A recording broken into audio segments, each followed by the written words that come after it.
Assalamualaikum warahmatullahi wabarakatuh. Om Swastiastu, Namo Buddhaya. Salam kebajikan sahabat-sahabat dimanapun juga berada.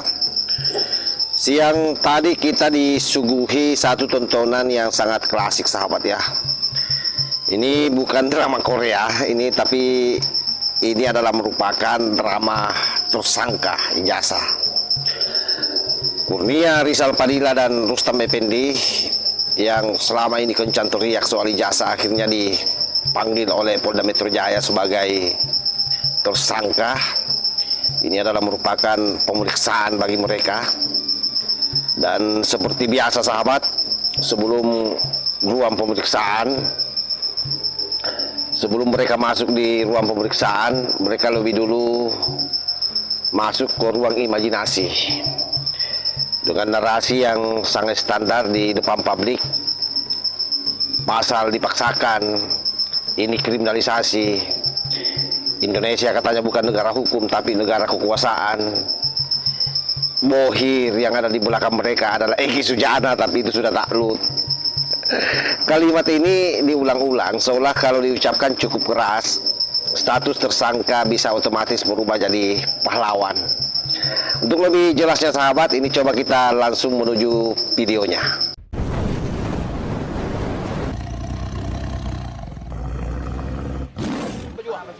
Bismillahirrahmanirrahim. Assalamualaikum warahmatullahi wabarakatuh. Ditingkahi dengan hujan besar tadi yang sekarang sudah mereda, kita berharapkan adanya berkah dari Allah Subhanahu wa taala. Saya, Bang Rizal dan Pak Rustam juga Bang Roy sangat bersyukur atas apapun yang ada yang saat ini Allah embankan kepada kami. Tanggal 15 Januari saya menerima surat pemanggilan sebagai tersangka yang pertama, dan dari situ saya ada perasaan lega. Mengapa saya katakan lega? Kami merasa keadaan di mana seperti diadu domba ini setidaknya satu langkah selesai. Karena saya tahu ada kegelisahan di hati saudara-saudara kami di klaster 2, kok yang klaster 1 ini tidak juga diperiksa ya. Dan itu saya dengarkan sendiri narasinya. Dan hari ini saya sangat bersyukur saudara-saudaraku, kita satu tujuan, kita satu kerjasama, kita sesungguhnya solid, tidak pernah terpecahkan ya. Kami pun ingin ditanya, kami pun ingin diperiksa agar diketahui apa duduk soal yang sebenarnya. Karena kita tahu dari awal di mana kami maunya melaporkan tapi hanya dihargai sebagai dumas, semua ketidakadilan itu terus berlangsung selama hampir 8 bulan ini ya. Nah, oleh karena itu ini menjawab segalanya. Mungkin ini bagian daripada puncaknya, saya tidak pernah tahu, akan tapi yang pasti kami ini akan diproses dengan menggunakan KUHP 2023 dan KUHAP 2025. Ini tergantung kepada petugas sendiri apakah mereka sudah siap melaksanakan dengan aplikasinya yang tersebut ya. Nah, oleh karena itu kami inginkan sebagai aparat yang sudah terlatih jangan lagi kagok dan bingung dengan hal tersebut. Karena jika bingung kamilah korbannya. Nah, kami mengatakan tadi bahwa ada 2 klaster, meskipun saya juga bingung kok kayak perumahan. Apakah ada klaster itu dikenal? Banyak sekali hal-hal yang janggal dalam hal ini. Nah, oleh karena itu kami datang kemari, kami ingin menjawab semua itu. Hari ini dengan besar hati kami akan menjawab semua tantangan ini, memberikan jawaban seterang-terangnya kepada masyarakat Indonesia agar kelak 2029 kita mendapatkan pemimpin yang tidak abu-abu latar belakang pendidikannya. Jelas latar belakang pendidikannya ya. Dan saya kira tidak ada lagi alasan, walaupun ada azas in dubio pro legi polri, di mana seorang penyidik yang ragu-ragu tetap melanjutkan. Harusnya mereka istiqomah kepada tegak lurus kepada penegakan hukum atau gakum ya. Demikian saya lanjutkan kepada Bang Rizal, langsung Bang Rizal. Ya. Assalamualaikum warahmatullahi wabarakatuh.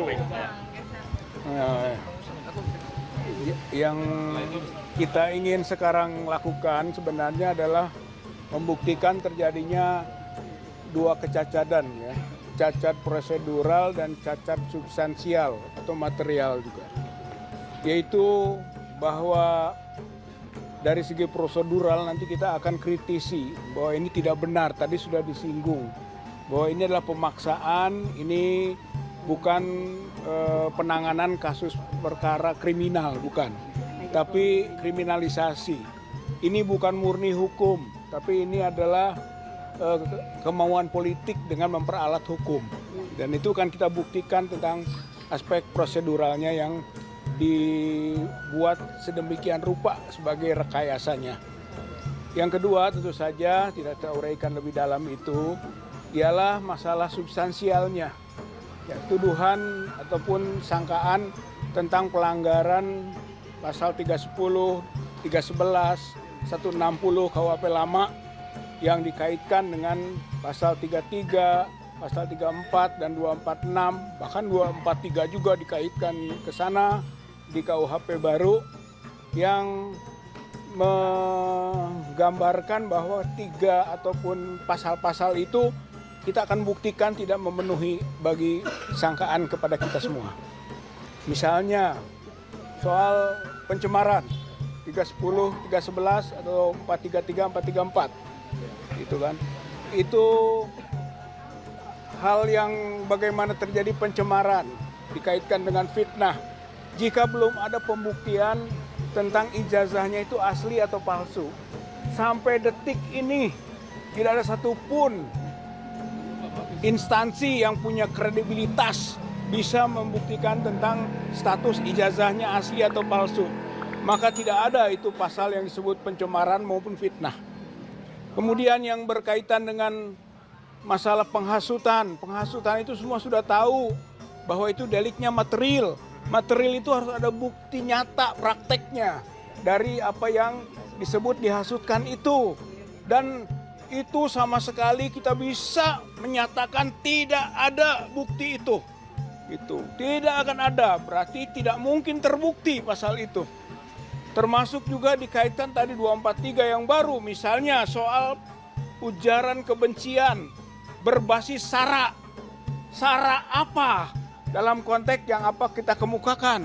Tidak ada hubungan dengan suku, tidak ada hubungan dengan agama, tidak ada hubungan dengan ras, apalagi antar golongan. Itu nggak ada itu. Maka sebetulnya ini tidak memenuhi rumusan delik. Dan ini menggambarkan bahwa sebetulnya diada-adakan saja sampai ke proses tersangka ini.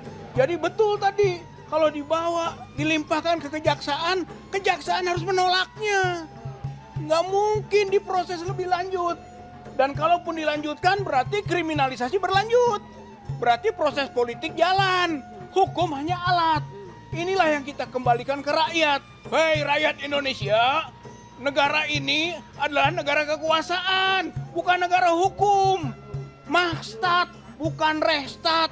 Dan inilah kondisinya. Maka nggak bisa dibiarkan. Kami semua, baik yang di sini kualifikasinya tersangka maupun para kuasa hukum, itu sedang berjuang untuk menegakkan negara kita sebagai negara hukum. Kembalikan, ini negara hukum, bukan negara kekuasaan. Jadi itu saja yang bisa saya sampaikan. Dan dalam proses pemeriksaan ini baru panggilan ke-1. Tapi panggilan ke-1 kita sudah datang. Kita tidak takut. Dalam proses ini nggak takut. Itu. Padahal baru ke-1, boleh ke-2, boleh ke-3. Tapi ke-1 pun kita sudah datang. Kita akan penuhi proses-proses hukum ini. Dan kita tidak akan melakukan apa yang disebut dengan perdamaian. Restoratif justice, maaf-maafan, tidak akan kita lakukan, walaupun sudah lebaran nantinya. Saya kira ini pokoknya, kalau mau minta maaf, Pak Jokowi yang minta maaf, bukan kepada kami, ke rakyat Indonesia. Pak Jokowi harus meminta maaf kepada seluruh rakyat Indonesia bahwa dia telah menipu bangsa ini selama lebih dari 10 tahun. Assalamualaikum warahmatullahi wabarakatuh. Assalamualaikum warahmatullahi wabarakatuh. Bang Rustam, ya, terakhir. Setelah ini baru boleh pertanyaan. Oke, bismillahirrahmanirrahim. Assalamualaikum warahmatullahi wabarakatuh. Alhamdulillah hari ini saya dan kawan-kawan sehat walafiat untuk menghadapi proses hukum yang dilakukan bukan oleh bangsa ini, tapi oleh geng Solo gitu. Artinya mohon marwah hukum di negara ini harus betul-betul ditegakkan.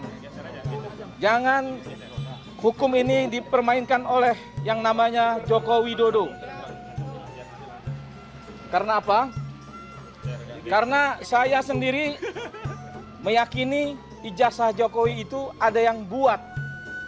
Artinya ijazah itu palsu.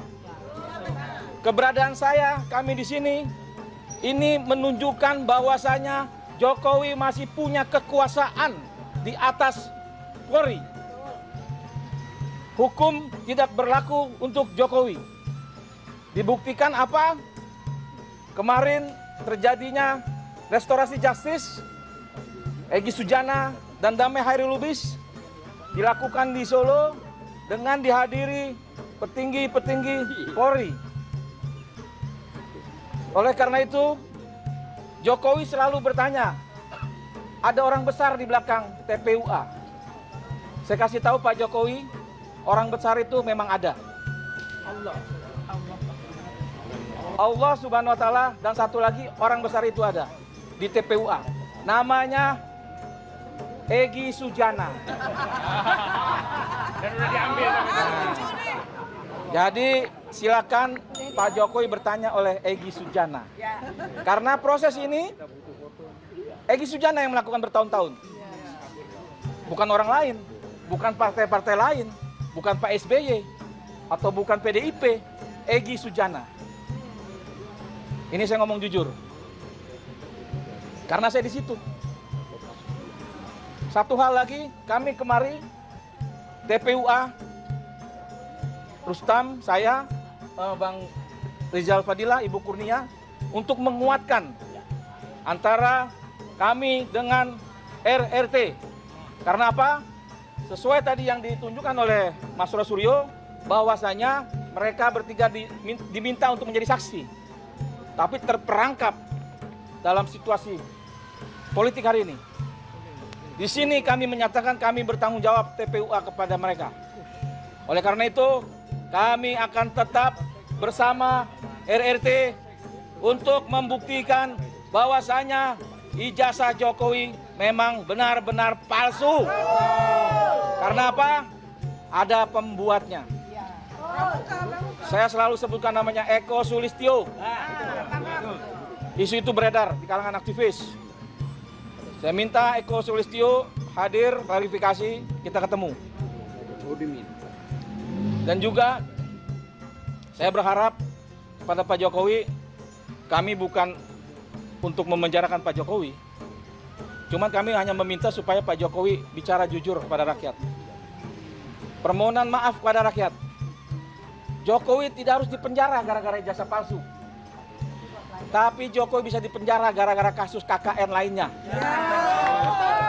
Yang hari ini banyak terjadi, menteri-menteri Jokowi ditangkap, menyatakan bahwa Jokowi, mereka setor uang kepada Jokowi. Banyak yang bicara. Nah, pada Pak Prabowo yang saya hormati, yang kami dukung, kami ini memperjuangkan ini sudah lama. Dan kebohongan Jokowi pun sudah lama, 2014 bahkan sebelum itu. Apabila Allah menyetujui bahwa itu terbongkar di tahun 2014, artinya presiden hari itu adalah Prabowo Subianto. Artinya Prabowo juga dibohongi oleh Jokowi. Dua kali. Saatnya Prabowo bersama rakyat. Saatnya Prabowo memperjuangkan kebenaran. Yang benar adalah benar, yang salah adalah salah. Jangan lagi di bawah ketiaknya Joko Widodo. Mari kita luruskan secara pelan-pelan sahabat ya. Pertama soal pasal dipaksakan. Astagfirullah. Jadi begini, dalam negara hukum itu pasal tidak pernah berdiri sendiri sahabat ya. Ya selalu lahir dari peristiwa hukum berdasarkan alat bukti dan tentu sesuai dengan proses penyidikan yang ada. Karena itu kalau pasal dianggap dipaksakan, tentu yang menjadi pertanyaan sederhana buat kita semua, di mana bantahan hukumnya? Artinya bukan teriak di depan kamera, tapi bantah di BAP, kalau perlu lakukan pra-peradilan. Atau nanti silakan berjuang di pengadilan kalau misalnya kasus ini sudah masuk ke ranah pengadilan ya. Oleh sebab itu ahli filsafat hukum mengatakan bahwa hukum berlaku bukan karena disukai, tapi karena prosedurnya yang sah.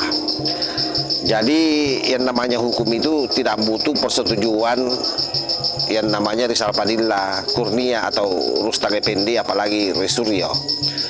Tetapi hukum itu akan bekerja sendiri berdasarkan ketentuan yang ada. Yang kedua, kalau mereka bicara soal kriminalisasi, saya kira ini istilah yang paling sering dipakai oleh orang yang kehabisan argumen hukum ya.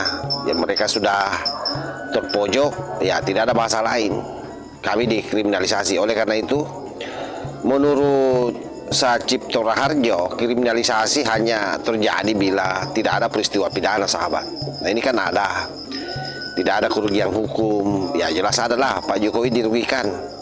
Dan prosesnya itu menyimpang secara total. Sementara saya kira proses hukum yang terjadi ke teroris ini dan beserta gennya itu semua terbuka, publik menyaksikan itu.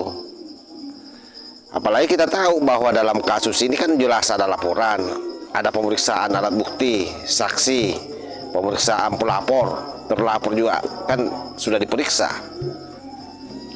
Dan berdasarkan gelar perkara, ya saya kira semua orang tahu bahwa memang ada tersangka. Makanya ini bukan kriminalisasi, tapi ini adalah merupakan konsekuensi hukum sebenarnya dari tindakan mereka sendiri. Dan pernyataan ketiga ini adalah pernyataan yang paling ngawur ya. Indonesia negara kekuasaan katanya, bukan negara hukum. Kalau benar demikian, artinya secara logika penyidik tak perlu panggil, tak perlu periksa, penyidik tak perlu alat bukti, langsung saja mereka ini disikat, kan selesai. Kalau misalnya itu asumsi yang dibangun oleh mereka, sahabat. Oleh karena itu, seluruh asumsi ini buat saya hanya upaya untuk ngeles, hanya upaya untuk menjadikan polisi ini babak belur di mata rakyat, terutama di para pendukungnya. Karena faktanya mereka dipanggil, diperiksa, mereka diberi hak hukum, bahkan bebas bicara ke media, bayangkan itu. Oleh sebab itu, APDC menyebut ini sebagai rule of law, artinya semua orang itu harus tunduk pada hukum yang sama tanpa kecuali, termasuk orang yang paling berisik sekalipun seperti Roy Panji CS ini. Jadi yang sedang mereka lakukan bukan kritik ilmiah, melainkan delegitimasi hukum karena diri sendiri sedang kena hukum, sahabat. Jadi mereka benar-benar terpojok di sini. Dan pada akhirnya kita harus jujur bahwa ini bukan lagi soal ijazah. Ini soal ego yang kalah oleh sebuah proses hukum yang terjadi. Jadi ketika seseorang tak lagi percaya pengadilan, tak percaya penyidik, tak percaya jaksa, tapi percaya penuh pada mikrofon dan kamera, itu bukan perlawanan terhadap ketidakadilan. Tapi sekali lagi itu adalah merupakan ketakutan yang disematkan jadi keberanian. Dan ingat, kita ini negara hukum yang tidak akan mungkin runtuh karena kritik. Jadi negara hukum itu runtuh kalau hukum hanya dihormati saat menguntungkan. Itu yang membuat negara hukum itu akan jadi masalah besar. Saya kira demikian. Wallahul muwaffiq ila aqwamit thoriq. Wassalamualaikum warahmatullahi wabarakatuh.